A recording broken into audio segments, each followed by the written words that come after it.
बिस्मिल्लाहिर्रहमानिर्रहीम। अस्सलाम वालेकुम दोस्तों, मैं मोहम्मद तनवीर। आप देख रहे हैं Tanveer auto service YouTube channel. दोस्तों, आज की वीडियो होंडा CG125 उसके इंजन फिटिंग के मुतालिक ये वीडियो है। ये इंजन डिसअसेंबल तो इसलिए किया था कि इसका किक स्प्रिंग टूटा हुआ था। बाकी कुछ चीज़ें हैं जो हम इसकी नहीं डालेंगे, बाकी वो पहले वाला ही ठीक है सब कुछ। तो इसकी फ़िटिंग के मुतालिक है ये वीडियो, आप देखें। इंशाल्लाह उम्मीद है कि भी आपको ये वीडियो पसंद आएगी।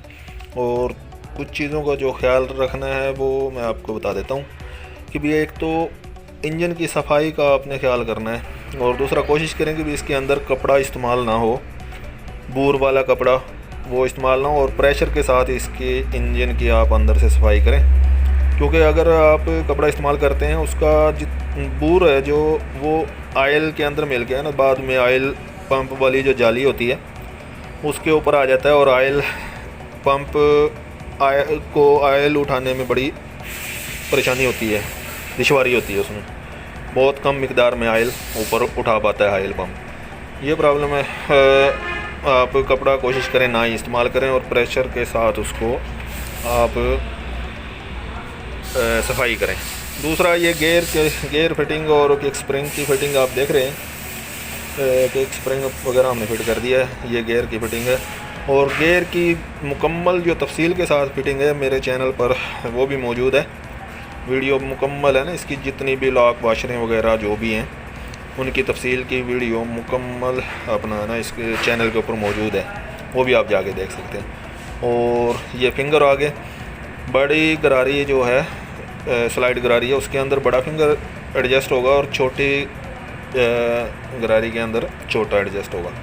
उसके बाद इसको आप फिटिंग करके न्यूट्रल कंडीशन में करके और आप क्रैंक वगैरह लगा के इसका जो टापा वगैरह उसको फिट कर दें। तो बाकी फिटिंग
है।